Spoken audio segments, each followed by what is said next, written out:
Tú, hipócrita lector, con Cristian Warnken. Un podcast original de Radio Pauta 100.5. Muy bienvenidos y bienvenidas a Tu hipócrita lector. Un podcast no sobre libros ni sobre autores, sino sobre lectores, desde los lectores, con los lectores. Ya lo he explicado otras veces. Al empezar este podcast, el poeta francés del siglo XIX, Charles Baudelaire, en su libro Las flores del mal, en el poema Al lector, que es el que inicia ese conjunto de poemas, en un momento determinado, después de enumerar todos los pecados, todas las caídas del alma, todas las oscuridades y los abismos del psiquismo humano, se da vuelta y le habla al lector y le dice: tú, hipócrita lector, mi semejante, mi hermano. Hoy día tenemos una hipócrita lectora consumada, que se ha definido a sí misma como una lectora que escribe.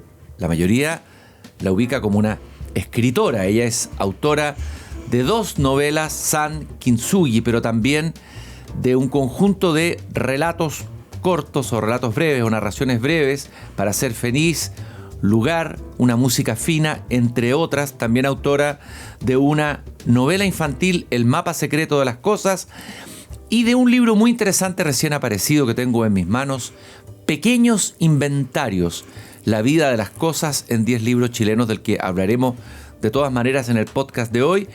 María José Navia, un gusto de conversar contigo aquí en Tu hipócrita lector.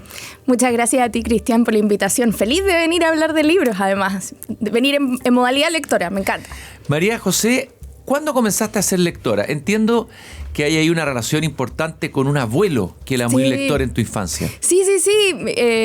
Mi abuelo paterno es el gran lector de mi familia. Él era dentista, también fue hombre rana, bajó al Dresden, es un personaje bien increíble. Y también era muy lector. Y yo siempre digo que él era un lector feliz, el lector más feliz que yo he conocido, que eso es muy importante, ver a lectores felices, además de lectores eruditos o lectores, ¿no?, que tengan una gran cultura literaria. Mi abuelo leía de todo, o sea, y leía muchos bestsellers también, estos libros muy gordos, y fue él el que me hizo querer los libros, todo lo que los quiero. Él era el que me regalaba libros. En mi casa, mis papás, mis hermanos, que son muy buenas personas, pero no son muy lectores. Entonces era mi abuelo el que cuando yo iba a Viña, porque él vivía en Viña, yo en Santiago, siempre me regalaba un libro, me llevaba a la feria del libro y me hacía escoger alguno. Y él me regalaba sobre todo libros de aventuras, que eran, me imagino, los que él leía también de chico. Entonces Julio Verne, ¿no? Me regalaba Salgari, qué sé yo, ese tipo de aventuras. Y una vez, entre medio de todos esos libros, que yo los leí igual para conversarlos con él, me regaló Mujercita. Y esa para mí fue gran revelación, Quiero detenerme en ese libro, pero antes quiero preguntarte, dijiste algo muy interesante, la felicidad que produce la lectura. A ver, ¿cuál es la felicidad que produce en ti la lectura? O sea, yo creo que te expande tu experiencia, ¿no? Porque de alguna manera vives 1000 vidas dentro de tu propia vida, o te permite la posibilidad de vivir muchas vidas dentro de tu vida, como probarte un disfraz, probarte unos zapatos, caminar en los zapatos de otro por un ratito, porque no sé, hay vidas que yo no quiero tener, no quiero ser un asesino, no quiero, ¿no?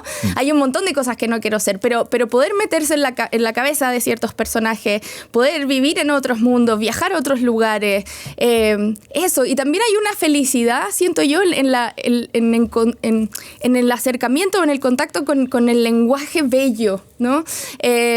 Con frases, por lo menos para mí, ¿no? Ese gozo de encontrar una frase bien hecha, un verso precioso, ¿no? Que uno lo anota, lo subraya, se lo aprende, se le queda de amuleto. A mí me gusta, tengo una relación así también con las palabras, ¿no? O sea, de repente uno se va llevando regalitos de las cosas que va leyendo. O sea, lo mismo tú que le pusiste a tu podcast, ¿no? Un verso de Baudelaire. A mí también me gusta uno de mis libros, que ahí le cambiaste un poquitito el título, es Una música futura, que es un verso de Blanca Varela, ¿no? A mí me gusta también jugar con eso en las cosas, ponerle muchos epígrafes a los libros. O sea, creo que hay una felicidad en ver como los brillos, ¿no? Las chispas del lenguaje en todo su esplendor, que yo creo que es lo que nos muestra la literatura. Dijiste ahí algo así como una palabra, un verso talismán. ¿Mujercita de alguna manera sería un libro talismán? Absolutamente. ¿En qué sentido para ti? Porque yo cuando leía estos otros libros que te contaba, que me regalaba mi abuelo, me entretenía y los leía también para hablar con él, pero eran libros con todo respeto, no eran libros de hombres, en el sentido de personajes masculinos, aventuras más, que yo las sentía más distantes de lo que yo era, por lo menos, o la niña que yo era. Y cuando leí Mujercitas, de repente me encuentro, de partida, un libro escrito por una mujer, ¿no? Eso ya para mí era importante.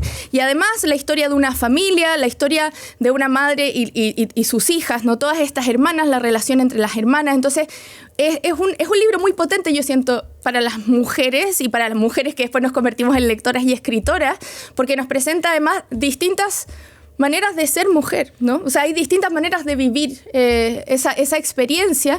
Y en el caso mío, claro, yo me identifiqué mucho con Joe, ¿no? Que es el Joe, que aparte, emblemático, entrañable personaje. Entrañable personaje. Y aparte yo me llamo María José. Entonces yo sentía que yo llevaba un pedacito. Una Joe adentro. Claro, yo llevaba una Joe adentro. Yeah. Y de alguna manera me convertí en Joe. O sea, me convertí en profesora y escribo, ¿no? O sea, siento que de alguna manera sí se cumplió. Entonces, de repente tener personajes que no tenían que subirse a un globo, ni a un submarino, ni viajar al centro de la Tierra, sino que podíamos encontrar esa belleza y ese deleite, leer la historia, una historia familiar, ¿no? Y una historia de hermanas, ¿no? A mí me impactó mucho.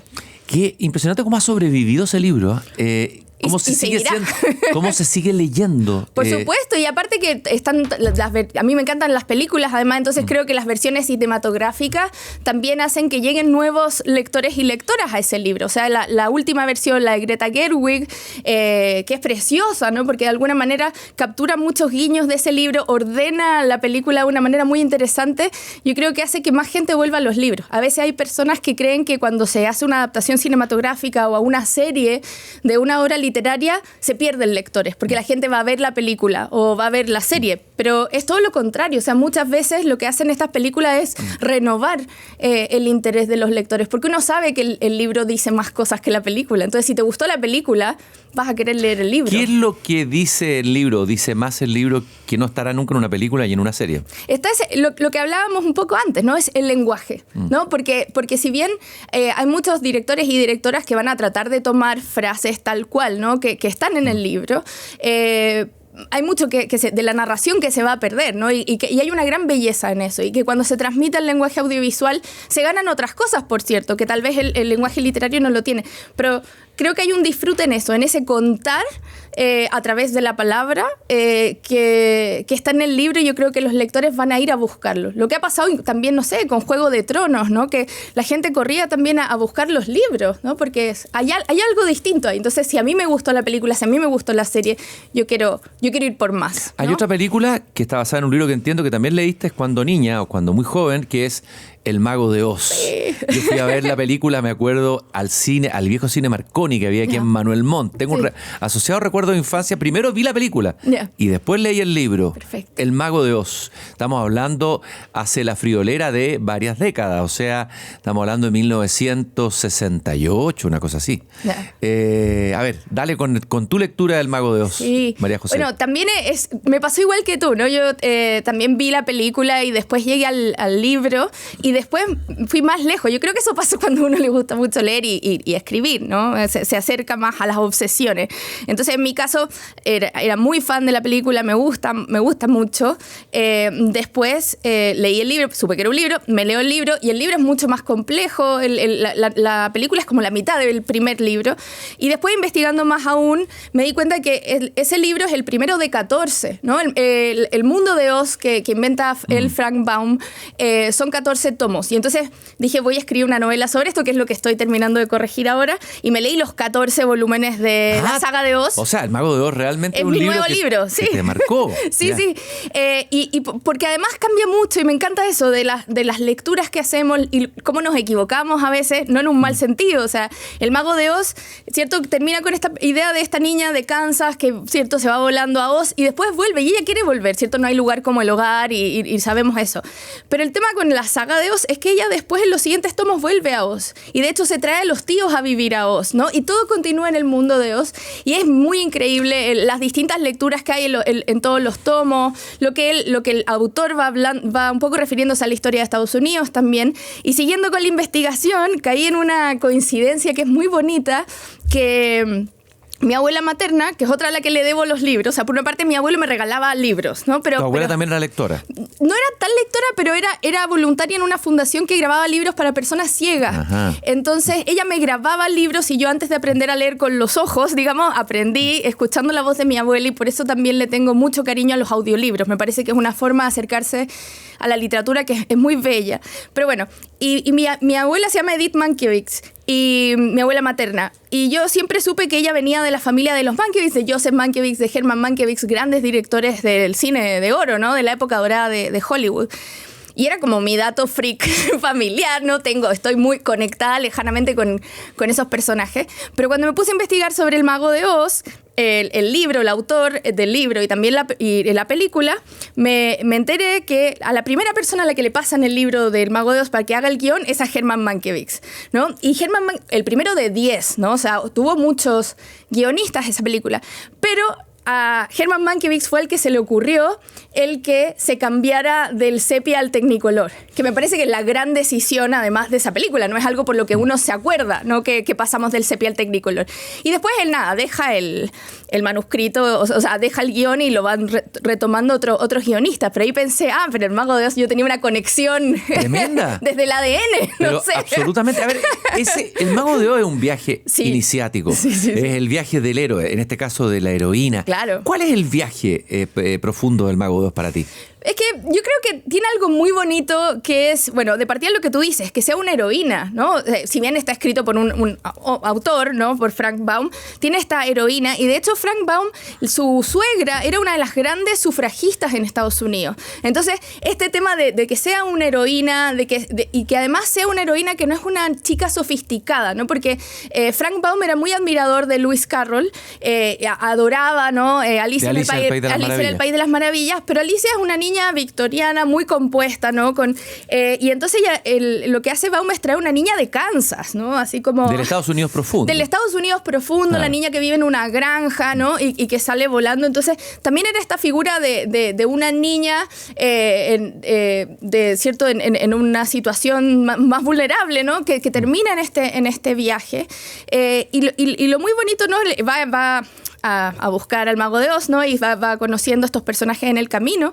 Y lo que me parece muy lindo es que no es llegar al mago y que el mago entonces soluciona. El mago no hace nada, ¿no? O sea, esa es parte también a mí me gusta, sino que no es que el mago tenga la verdad. El mago no tiene la verdad, el mago no tiene poder de nada, ¿no? Simplemente es el viaje lo que los hace darse cuenta de que siempre tuvieron lo que fueron a buscar, ¿no? O sea, durante el camino, ¿no es cierto? El espantapájaro va tomando decisiones muy inteligentes, el hombre de hojalata va demostrando mucha compasión y mucho corazón en muchas de las cosas que hace, el león va siendo valiente, ¿no? Porque tiene que reaccionar de ciertas maneras.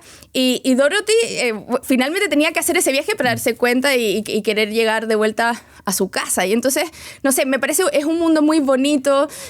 Dicen, ¿no? En toda esta investigación, ¿no? que tuve que hacer, ¿no? Que es el primer cuento de hadas americano, de hecho. O sea, Frank Baum quiere llevar todo lo que él leía de Hans Christian Andersen, ¿no? De los grandes... Los hermanos Grimm, etc. Él quiere llevar todo eso a tierras americanas, y por eso Kansas, por eso el tornado, ¿no? Que es una realidad que se vive allá, por supuesto que sí, ¿no? Entonces él hace este cuento de hadas, y también porque quería mostrar de alguna manera cómo transitar este tiempo. El Mago de Oz se publica en 1900, la película es del 39, y él escribe su saga los libros son hasta el 1919, van saliendo, y él quería un poco mostrar este momento de transición de mucha gente del campo yendo a la ciudad. Entonces también esta cosa de la ciudad esmeralda, y cómo esta gente también se iba de a poco acostumbrando a los avances tecnológicos, ¿no? Que a él le daba mucha curiosidad, sentía mucho asombro, también cierto respeto. Y entonces, claro, de hecho se dice que el hombre de hojalata es como el primer androide de la historia de la literatura, el ¿no? antecesor del robot de la Guerra de las Galaxias. Claro. Desde luego. Entonces, no sé, creo que además es como representa la historia un poco del cine, ¿no? También pasar del blanco y negro al color, y se ha convertido en una historia base. Yo creo que en muchas películas y en muchas otras historias que beben de esa fuente. Hay un documental muy increíble que se llama Lynch/Oz, que muestra todas las referencias al Mago de Oz que están en las películas de David Lynch. Uno de mis directores favoritos. Claro que David Lynch... De un imaginario norteamericano profundo, del inconsciente de alguna manera americano, ¿no? Y entonces, y esto está en estos sueños, es el gran sueño americano también. Entonces, hay muchos momentos en las películas de David Lynch donde aparece Glenda la buena, ¿no? O hay referencias a los zapatos rojos, las cortinas, ¿no? Son muy importantes en la cinematografía de David Lynch, ¿no? Y el mago está detrás de las cortinas. Las cortinas rojas de Twin Peaks. De Twin Peaks. Por supuesto. Estamos conversando con María José Navia, una hipócrita lectora a cabalidad. Vemos todo lo que puede producir un libro. Miren todo lo que hemos hablado a partir de este libro, que es mirado a veces como un libro infantil, sin mayor resonancia, El Mago de Oz. Tú hiciste una afirmación, lo leí por ahí. Ajá. Yo diría que hay escritores sin los cuales uno no escribiría como escribe, pero hay escritores sin los cuales uno no escribiría y punto. Tú eres escritora, eres narradora. A ver, ¿cuáles son los escritores sin los cuales tú simplemente no escribirías? Sí, yo hice esa distinción porque me pasa que los escritores que yo siempre nombraba como referencia, hay muchos de ellos que, o sea, yo los recomendaba y después alguien los leía y me decía, pero no escriben como tú, como esperando que tus grandes referentes son algo de lo que yo voy y copio, no sé, o hago un estilo muy parecido. Entonces, por eso hice la distinción, ¿no? Hay algunos escritores que yo he leído y que me han marcado en la forma de escribir, ¿no? Y que yo siento que hay una deuda ahí en el estilo. Pero hay muchas escritoras norteamericanas, muchas cuentistas norteamericanas, canadienses, como hay ahí un ojo que a mí me gusta mucho, Mavis Gallant, también Jean Rhys, que nació en Dominica, después vivió en Europa, ¿no? Y que hace la precuela de Jane Eyre con los Ancho Mar de los Sargazos, pero tiene otros libros maravillosos, unas novelas breves, así como maravillosas. Pero... Por ejemplo, un escritor sin el que yo, si yo no lo hubiera leído, no escribiría, es Rodrigo Fresán, por ejemplo. Y Rodrigo Fresán, si bien tenemos muchos puntos en común en términos de gustos, ¿no? Los dos somos muy lectores de la literatura en inglés, por ejemplo, y usamos referencias pop también al cine, qué sé yo, a la música en nuestros libros. El estilo de él es absolutamente desbordado, ¿no? Son novelas de 800 páginas, parrafadas gigantes. Yo soy muy medida y muy controlada y histérica. Uno dice, a ver, neurótica. Cuesta encontrar el vínculo entre tu manera de escribir y la manera, como tú dices, desbordada, excedida de Fresán. Claro. Pero ¿qué es lo que te fascina? Tú también dijiste otra frase que también te saqué por ahí, que dijiste, por los libros siento un amor absoluto, incandescente. Sí. ¿Qué produce en ti ese amor absoluto, incandescente? Yo creo que tú estás enamorada de la literatura de Fresán. Y de Virginia Woolf y de muchas otras. Entiendo, pero partamos por él. Sí. Que era el otro ejemplo, el de Virginia Woolf, que también voy a tocar. Porque también escribimos muy distinto, ¿no? Esta corriente de la conciencia de Woolf y no es lo que yo hago. Lo de Fresán porque me abrió la cabeza, ¿no? O sea, yo creo que cuando lo empecé a leer, cuando entré a la universidad, o sea, el pensar que uno puede escribir en base a tus lecturas y no solo en base a la experiencia de las cosas que has hecho en el mundo, sino que también las cosas que has leído, que has visto. Un poco el antecedente de eso era Borges, ¿no? Por supuesto que sí. De hecho, mucha gente llama a Fresán el Borges pop, ¿no? Porque son ese tipo de referencias las que están en grandes cantidades, ¿no? en la obra de Rodrigo Fresán. Pero entonces era eso, o sea, pensar... Cuando estaba en la universidad, ¿no? Pensar, yo viví poquito, yo quiero escribir, no he hecho, de nuevo, estas aventuras en globo ni en viajes submarinos, tampoco me han pasado tantas cosas, pero he leído mucho, o estoy siempre leyendo mucho. Entonces pensé, bueno, pero con eso también puedo construir, ¿no? Esos también pueden ser como mis bloques de Lego para armar lo que yo quiera armar. Entonces me dio esa libertad y yo veo en la literatura de él ese amor incandescente también por los libros, ¿no? A mí me gusta mucho la literatura de superlectores, ¿no? O sea, que van armando sus historias, que tienen sus tramas y sus cosas, pero que también van bebiendo, ¿no? De todas estas fuentes y de toda la radiación, no sé, que uno recibió de tantos libros increíbles. Lo mismo con Virginia Woolf, o sea, Virginia Woolf tiene un nivel de experimentación con el lenguaje, con cada libro que va escribiendo, ¿no? Entonces, no sé, las olas, ¿no? Y decir, bueno, la trama no me importa tanto, siendo Woolf, ¿no? Sino que quiero capturar el movimiento de las olas, ¿no? Y de hacer de eso la novela, ¿no? Y de hecho ella siempre decía, ¿no? Que no le gustaba la palabra novela porque le parecía que era una cajita como donde no cabía bien lo que ella estaba tratando de hacer. María José, a ver, dice Rodrigo Fresán, cuando releemos, regresamos solo a aquello que nos hizo felices y a los que nos hace sentir eternos. Sí. Y si en todas partes y épocas al mismo tiempo y al mismo lugar. A ver. Fantasmas verdaderos que creen en nosotros mismos, dice en un momento. Exactamente. A ver, ¿A qué regresaste tú cuando leíste a Fresán? Yo creo que esa fascinación cuando uno aprende a leer. Yo creo que los grandes libros te dan eso, ¿no? Uno vuelve como esa película Ratatouille, no sé si la viste. Sí, maravillosa película, Ratatouille. Ese momento en que va el crítico gastronómico, Sí. ¿no? Y come el plato y lo vemos como de niño, ¿no? Porque lo lleva Vuelve a un goce que vuelve a un goce, espontáneo claro, gigante y claro. Es como la Madeleine de Proust, que también ¿no? es una gran referencia de Fresán. Entonces, para mí es eso, ¿no? Yo creo que los libros de Fresán, los libros de Virginia Woolf, no sé, Cumbres borrascosas de Emily Brontë, ¿no? Hay tantos libros que uno los lee y es como volver a sentir esa maravilla de qué increíble que con los ojos o con los oídos, si uno está escuchando el audiolibro, como estas palabras vayan entrando en mí y yo vaya imaginando cosas y me vayan pasando cosas y me emocione y me dé miedo y me deslumbre. Entonces eso, yo creo que es volver a ese deslumbramiento inicial cuando uno aprendió a leer y vio que, no sé, M más A es ma, ¿no? Cuando uno es niño y va leyendo todo como va en el auto con los papás y como leyendo todos los letreros cuando aprendes a leer. Eso, para mí es. Fresán es como de la generación de Bolaño, ¿no es cierto? Un poco menor, pero sí. Un poquito sí. menor, pero es un poco dentro de ese supuesto. grupo. Pero la mayoría hoy día de los escritores Sí. que leen escritores de esa o de esas generaciones prefieren a Bolaño, pero tú preferiste Sí. a Fresán. Sí. A ver, ¿por qué Fresán y no Bolaño? Porque, o sea, yo creo que no hay que Pero bien honesta, elegir. bien honesta de lo que sientes y piensas. No, por supuesto. Yo también he leído todo el año y me parece deslumbrante. Yo creo que como escritora chilena, también encontrarse con ese tipo de literaturas que desafía todas las fronteras, que escribe de donde quiere y da lo mismo. Eso me encanta, ¿no? Que de repente a veces la literatura chilena puede ser muy local o apostar mucho por lo local, y yo creo que en Bolaño vemos esa libertad de se puede escribir de México, se puede escribir de Roma, nos podemos meter en cualquier mundo. Pero en el caso de Fresán creo que está más esa intensidad de amor lector que en Bolaño. Yo creo que en Bolaño hay una apuesta un poco mayor por la trama que por ese volver a la literatura. Yo creo que en Fresán está la trama, pero esa ola de la literatura está mucho más presente, y yo creo que por eso me inclino más por ese otro mundo, ¿no? Me parece un mundo mucho más gozoso también. Que creo que el de Bolaño es un poco más torturado. Y Fresán es más gozoso. Yo creo. Estás escuchando un podcast original de Radio Pauta, 100.5. María José, tú escribiste una columna muy interesante en el Clinic que es Cuentos para abrigarnos, creo que ese era el Sí, título. sí. Me gustó esa idea de que los cuentos nos abrigan. A ver, lo primero es que tú también hablas, no sé si ahí o en otra columna, de que aquí ha habido como una especie de desprecio ninguneo del género cuento en estos lares. En el mundo americano, en el mundo, digamos, de habla inglesa, en la short story tiene una tradición, y la gente lee cuentos, y hay escritores que escriben cuentos. De hecho, Borges solo escribió cuentos y no escribió novelas. ¿Ya?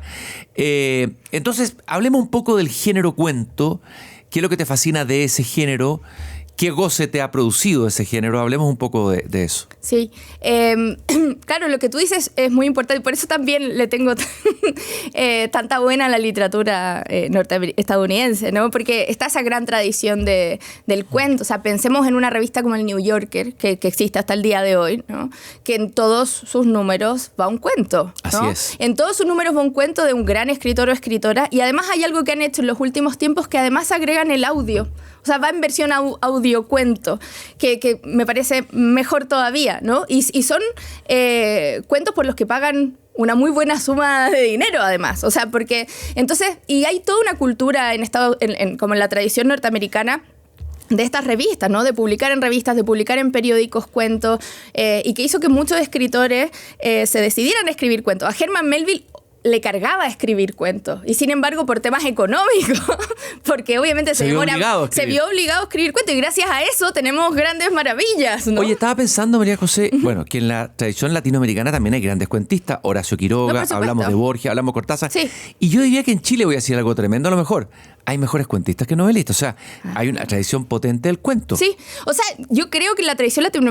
latinoamericana del cuento es potentísima. Lo que pasa es que no hemos tenido tanto apoyo de los medios, digamos, por decirlo de alguna manera. Claro, sale un libro de cuentos como que no pasó nada. Claro, sale una novela con y si bombo y escribes platillo. Cuentos te preguntan ¿y cuándo viene la novela? Exactamente. Sí. Pero claro, hay una tremenda tradición y lo que tú dices, pero también, no sé, Juan Rulfo y no sé, María Luisa Bombal, montones de escritores y escritoras han dedicado al cuento. Pero yo creo que, claro, van sacando los libros y qué sé yo, pero este tema de que exista una tradición, una cultura de revistas donde se publiquen cuentos, para mí me suena, es como ciencia ficción, como una fantasía, ¿no? Cuando uno lo mira de lejos y que, no sé, Francis Scott Fitzgerald le podían pagar miles y miles y miles de dólares por escribir un cuento y con eso vivía meses, ¿no? Entonces hay una cosa ahí de sobrevivencia económica también. Estaba pensando, María José, que en realidad la literatura parte con los cuentos. O sea, parte con alguien que cuenta un cuento. Un narrador oral que cuenta un cuento. O tus papás que te cuentan un cuento cuando eres niño. Entonces me parece que volver a los cuentos también es volver ese gozo. Y me desvío un poco de tu pregunta, pero lo que yo encuentro en los cuentos es esa posibilidad de trabajo muy minucioso, que yo lo disfruto mucho, ¿no? O sea, yo ahora que estoy revisando la novela del Mago de Oz, sufro porque es muy difícil corregir algo tan largo. En cambio, un cuento a mí me encanta y yo lo que hago para editar muchas veces es que lo leo en voz alta y lo grabo en mi teléfono, lo edito de oídas, lo escucho como una canción, después y ese trabajo que te permite el cuento, trabajar esa miniatura, a mí me encanta. Y lo que yo hago, que es algo que sí tomo de la tradición en inglés, que es esta idea de los linked stories o cuentos conectados, que es poder con cada cuento que trabajaste muy minuciosamente ir armando una estructura mayor, ¿no? Fresán hace la distinción entre libros de cuentos y libros con cuentos, ¿no? Los libros con cuentos son antologías donde metes distintas cosas que escribiste durante cierto tiempo, pero un libro de cuentos hay un trabajo, ¿no? O sea, porque hay un tema, porque hay personajes que se van repitiendo, y eso está mucho en la tradición en inglés y me encanta. O sea, me gusta esta idea además de crear una obra en la cual tus libros van comunicándose entre sí, ¿no? Y que el escritor hace esos guiños para el lector que te va siguiendo hace más tiempo, que es algo que hace Fresán, que también hacía Virginia Woolf, que ocupa el personaje de la señora Dalloway desde su primer libro, que es Fin de viaje, la retoma en la señora Dalloway y le da todo su brillo y esplendor, y también saca la fiesta de la señora Dalloway con cuentos de los invitados a la fiesta. Entonces me gusta esos personajes que se quedan, ¿no? Tú hiciste un proyecto vía Twitter de ir... Te hiciste, digamos, te prometiste a los que te seguían de que durante 366 días del año ibas a hablar de una escritora distinta cada día. Ahora quiero proponerte un ejercicio. Vale. Cuentos para abrigarnos. Estamos en invierno ahora. A veces la vida puede ser un poco invernal también y necesitamos abrigarnos en la literatura, ¿no? Andamos los dos bien abrigados. Sí, hoy estamos abrigados, pero la literatura nos abriga también. Sí. A ver, vamos viendo una lista de autoras y de cuentos que a ti te hayan abrigado personalmente. Los cuentos más emblemáticos, los más entrañables. Sí. ¿De autoras solamente o de todo? En forma general. De todo. No discriminemos. No. Sí. Pero bueno, pero empezar con autoras, porque si no uno empieza con autores y después nos quedamos sin tiempo para hablar de las autoras. A mí uno de mis cuentos favoritos es uno de Mavis Gallant, que es una escritora canadiense que fue de la tercera persona en publicar más cuentos en el New Yorker. Creo que publicó 116 durante su vida. Y ella tiene un cuento que se llama, en inglés se llama The Ice Wagon Going Down the Street, que es como el carro de hielo va bajando o baja por la calle, y que es un cuento para mí perfecto, es precioso, que se trata de un personaje canadiense que estuvo un tiempo en Europa y en Europa conoce a otra canadiense que trabaja en su oficina y no se llevan muy bien, ¿no? Él es como bien pomposo y le gusta ir a fiestas, ella es bien calladita, y en una fiesta de trabajo, por cosas de la vida, que te quedan un tiempito conversando y se hacen revelaciones muy poderosas, sin que pase nada, ¿no? No va por allá la historia, ¿no? Pero se convierte en un momento inolvidable y ella, en mi momento favorito del cuento, le dice que ella vivía en una casa muy grande llena de hermanos, no sé, de gente, y que nunca tenía su espacio propio, su cuarto propio, como Virginia Woolf. Y entonces lo que ella hacía era despertarse antes que todos, 1 hora antes que todos. Y entonces en ese rato la casa era de ella, ¿no? Y era el momento en que justo estaba, porque era de madrugada, en que está bajando el carro que lleva el hielo. Entonces era ese momento de... Y es tan precioso ese cuento, yo lo leo siempre y me encanta. Ese no lo he leído, así que lo anoté Sí, y lo voy a leer. Danos el título de nuevo. Se llama el carro de hielo bajando por la calle, The Ice Wagon Going Down the Street. Si quieren, pueden buscar, hay un tomo que sacó Lumen hace un par de años que se llama Los Cuentos y que están, no sé si todos, pero gran mayoría de los cuentos de Mavis Galant. Que vamos a buscarlo y vamos a recomendarlo a todos los hipócritas lectores que nos están escuchando. Ella es increíble. Otro más clásico de autora, a mí me gusta mucho Kew Gardens de Virginia Woolf, o sea, Los Jardines de Kew, ¿no? que es un cuento donde una aparte puede ver cómo funciona su cabeza, ¿no? Que ella decía, ¿no? Que cuando uno escribe sobre la realidad no es ordenada. Como que ella se ríe un poco de los grandes escritores realistas, porque las grandes novelas realistas tienen mucho sentido, ¿no? Y son muy ordenadas, capítulo 1, capítulo 2, todo va transcurriendo. Como si la realidad tuviera ese orden. Como si la realidad tuviera causas y efectos, todo muy clarísimo. Y lo que ella dice es, no, la realidad es un caos, no lo dice peyorativamente, sino que la realidad es un caos de muchas cosas pasando simultáneamente, cosas importantes, cosas menos importantes, y donde hay personas, pero también hay objetos, también está la naturaleza. Entonces ella escribe este cuento, que es muy cortito, así que, y lo pueden encontrar por internet muy fácil probablemente, Kew Gardens, que es el cuento de este parque que queda en Londres, ¿no? Y el cuento es el parque, ¿no? O sea, de nuevo esta idea de no que sea una trama muy clara, sino no son que los personajes, no, son los lugares, los espacios. Es rescatar ese momento. Es como que uno fuera ahora con un micrófono, no sé, al parque forestal, con una cámara y fuera filmando a distintas cosas que suceden ahí. Entonces, partimos con las flores, los colores de las flores, cómo le llega la luz a las flores. Vemos a un caracol que va avanzando despacito, los ruidos de la ciudad, las personas que van caminando, una persona que se acuerda del momento en que le pidió matrimonio a la novia. Y entonces todo eso se va mezclando. Todo eso es un parque, ¿no? Y es precioso. O sea, me parece que... Esto que estás diciendo, hacer un paréntesis, tiene algo que ver tal vez con el libro Pequeños Inventarios, Sí. La vida de las cosas en 10 libros chilenos. ¿En qué sentido? En que de alguna manera tú colocas el foco al releer novelas chilenas, Martín Rivas, Hijo del Ladrón, los poemas de Gabriela Mistral y otros, Yamel el Tite, etcétera, colocas el foco en las cosas que están en los libros que parecieran que son objetos de la cotidianidad que usan los personajes, pero son algo más que eso. El interés de colocar ahí casi como una fenomenología Sí. de las cosas. Sí, ¿no? absolutamente. O sea, yo creo es muy Woolfiano. De hecho, cito a Virginia Woolf en la mención en la introducción, porque, por ejemplo, en su novela Alfaro, ¿no? Ella, que es una de las novelas más ordenaditas de Virginia Woolf, además, pues está dividida en 3 partes, muy clara. Entonces, la primera, este deseo de ir al faro, ¿no? Y todo lo que va pasando con la gente en esta casa de playa. Y en la última parte, la tercera, pasan 10 años después, los que van quedando de esa familia van al faro y la artista que estaba pintando termina su pintura en la tercera parte. Pero en la parte del medio, que se llama El tiempo pasa, además, es la casa sola, ¿no? Los meses en que está sola, porque es la casa de playa de una familia adinerada. Entonces, la casa sola. Y pensar la casa como parte de esa familia, la casa que va acumulando polvo, mirar los objetos que quedan, las ropas que quedan de los personajes, entran un par de mujeres a limpiar y mientras tanto se nos van contando cosas de la familia. Entonces eso me encanta. Y Virginia Woolf usa mucho eso, ¿no? De que objetos, que cosas sean centrales. La señora Dalloway empieza con que la señora Dalloway va a ir a comprar las flores ella misma, ¿no? O sea, es lo primero y la versión original de eso, que era el cuento La señora Dalloway en Bond Street, la señora Dalloway iba a comprar los guantes, ¿no? Entonces están esas cosas que están ahí, que van hay como un circuito, siento yo, y que nos va diciendo cosas, ¿no? de la historia. Entonces, En el libro Pequeño Inventario, miras a Martín Rivas de una manera, los zapatos. Los zapatos, sí. La obsesión del personaje con los zapatos. Sí. ¿Ah? Algo que tenía también el autor de Madame Bovary, Flaubert, Sí. que miraba los calzados, los zapatos, los pies de las mujeres. Sí. Pero aquí son los zapatos, como signo de ascenso social, no sé. Por supuesto, claro, porque es lo que, o sea, cuando entramos, ¿no? Con Martín Rivas al libro, ¿no? Llegamos a Santiago, lo primero que se fija esta voz narradora es que él no viene vestido a la usanza de la capital, ¿no? Que él viste raro, tiene un sombrero extraño, el pantalón no está bien, como es muy fijado ese ojo.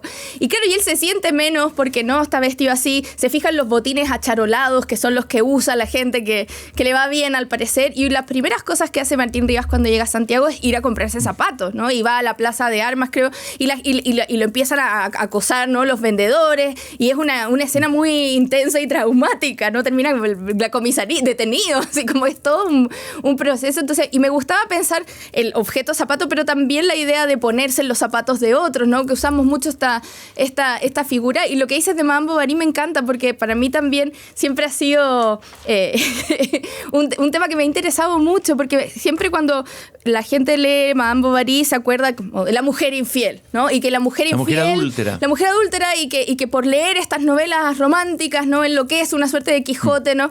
Enloquece y entonces empieza a hacer estas cosas, ¿no?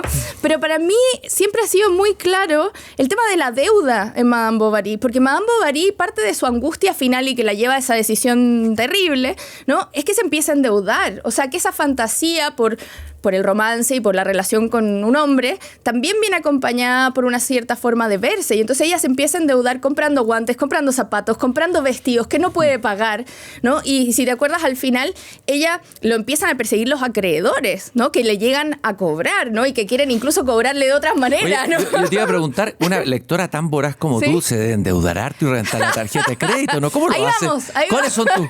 ¿Estás muy endeudada o tienes formas de conseguir libros distintas? Yo creo que las dos cosas. Te aseguro que tú pides a Amazon, que vas a librería, que no te resistes, que eres compulsiva al comprar. Reconócelo. Sí, lo reconozco. ¿Ya?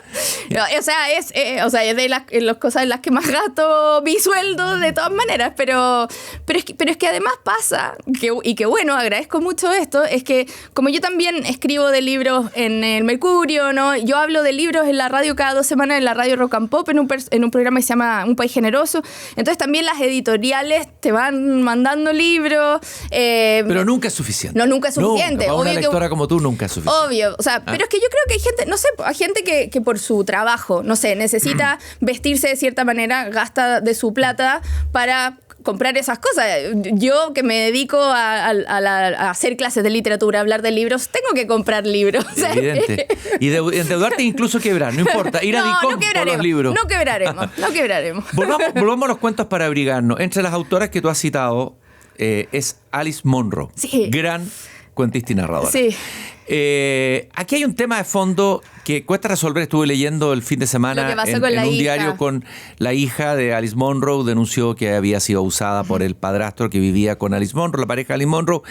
Y Alice Munro finalmente nunca asumió esto, nunca en el fondo lo negó o lo invisibilizó. Esto ha producido una conmoción en las seguidoras y seguidores de Alice Munro. Pero están divididas las aguas. Hay algunos que dicen un gran talento literario puede caer en un tipo malo y puede ser un gran escritor pero una pésima persona. ¿Qué piensas tú de eso? ¿Cómo enjuiciar la literatura?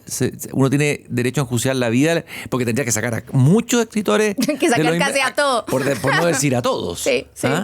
O sea, yo creo que ese tema es súper delicado. Yo creo que no hay que enjuiciar a la literatura. Yo creo que hay que enjuiciar a los autores.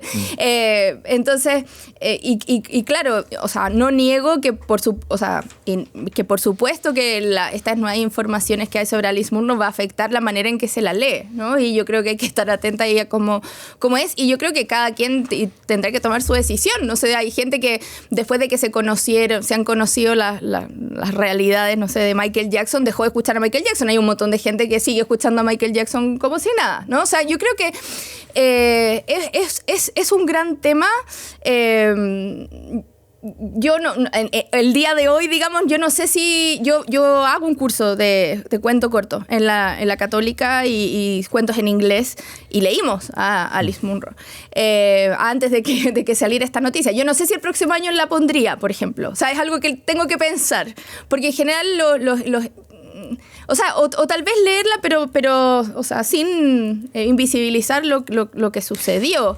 Pero lo que tú dices, o sea, yo creo que es no sé, gente terrible, puede escribir cosas gloriosas. Por supuesto, y no sabemos cómo era Homero, no sabemos cómo era Shakespeare, y lo seguimos admirando porque no tenemos más noticias de ellos. Y gente buenísima puede escribir libros muy malos. O sea, es un tema, porque también yo pienso, no sé, las vacunas por el COVID. Si a nosotros nos dijeran que el creador de las vacunas con el COVID encubrió un abuso, ¿no nos vamos a poner la vacuna contra el COVID? ¿No? O sea, como que siento que enjuiciamos cuando se trata de estos terrenos, pero de otros terrenos, no sé, si el creador de Internet, el creador de los computadores, descubrimos que dejamos de usar esas cosas. Entonces, no sé, yo creo que nos pone en una encrucijada, por cierto, y yo creo que cada quien la resolverá. Desde mi lado, que tengo que hacer clases de literatura, yo creo que es algo que hay que conversarlo con los estudiantes. O sea, más que ahora miremos el texto y pensemos que lo escribió una inteligencia artificial que no ha cometido ningún error en su vida, ¿no? Lo escribió una persona. Gran tema, tremendo tema en desarrollo. Por eso, entonces lo escribió una persona, y una persona que en este caso se equivocó profundamente, y fue horrible lo que hizo. Nos pasa además que la denuncia, que por supuesto las víctimas de abuso denuncian cuando pueden, y entonces también que se tomó todo su tiempo y llegó este momento en que decidió abrirse la hija de Alice Munro, pero Alice Munro ya había fallecido, ¿no? Entonces también... No pudo defenderse. No sé si defenderse, pero por lo menos poder conocer lo que sea que tuviera que decirnos, ¿no?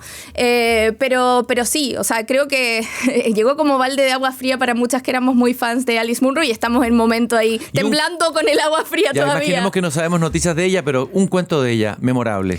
O sea, a mí uno que me gusta mucho es uno que se llama, creo que se llama The Bear Came Down the Mountain, algo así, el oso bajaba por la montaña, que es un cuento que después adaptó una directora canadiense que me encanta, que se llama Sarah Polley, como en el título Away from Her, lejos de ella, y que se trata de una mujer que está perdiendo la memoria, y entonces el marido en un minuto se da cuenta que ella es incapaz de estar en la casa, que se desorienta, entonces decide llevarla a una institución, a un hogar, no sé, para que pueda, una mujer mayor que pueda estar más cuidada.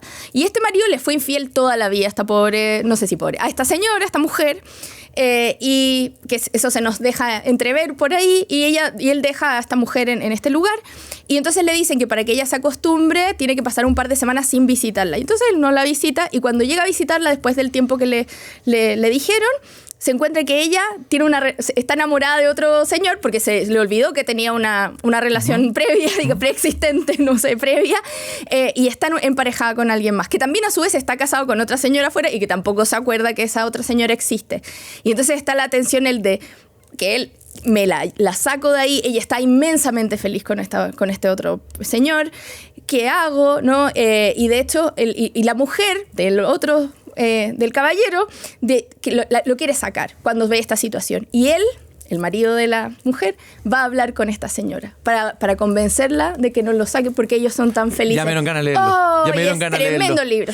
Y tremenda película, así que busquen la película también. Podríamos pasarnos horas de horas Sí. conversando con esta lectora voraz que dijo que por los libros sentía un amor absoluto, incandescente. Se ha definido como una lectora que escribe, que practica ese vicio impune, que es la lectura, así lo definió Borges, leer como un vicio impune. Tú, hipócrita lector, Baudelaire nos está diciendo, no te hagas el leso, lo que estás leyendo no es ajeno a ti, no es de un señor que se volvió loco, que se fumó hashish, eres tú también. A ver, algo que te haya pasado leyendo un libro que haya sentido un espejo, o sea, aquí soy yo, a pesar de que es algo tan distinto la trama, el lugar, a mi vida... pero sentí que yo estaba ahí. ¿Dónde te ha pasado eso? ¿En qué momento? O sea, me ha pasado de nuevo... Muchas veces, evidentemente. Pero una vez que haya sido así... que haya sentido un estremecimiento, por decir así. Sí, o sea, me pasó con Fresán en un libro que se llama La parte soñada, que es la segunda parte de su tríptico. Tiene un tríptico que está compuesto por la parte inventada, la parte soñada y la parte inventada.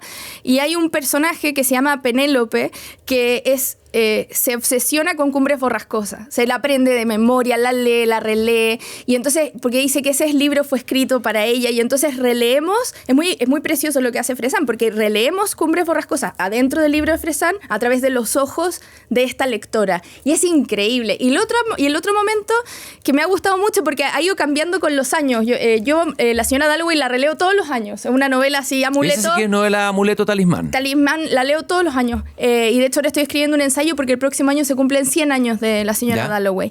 Y con ese libro me ha pasado que cada vez me identifico con otra cosa. Entonces, por ejemplo, el tema de la señora Dalloway y su amor por la vida, ¿no? Y por esos detalles y este ofrecimiento que es su fiesta, las flores, la belleza, pero también el desconcierto de Séptimos, pero también cada vez más me llama más la atención el personaje de Recia, que es la mujer de Séptimos, que el Séptimo es este soldado que viene muy traumatizado de la Primera Guerra Mundial y que es una extranjera, es una italiana que está sola, que no habla bien el idioma y tiene este marido que se está como enloqueciendo, y como hay un tema ahí con ella que me parece un personaje potentísimo, ¿no? Como en medio de lo terrible también hace un sombrero con unas flores y la belleza de ese momento, no sé, ese ojo, ¿no? El ojo de Virginia Woolf para fijarse en esos momentos en medio de lo terrible, ¿no? Y buscar esos momentos de luz.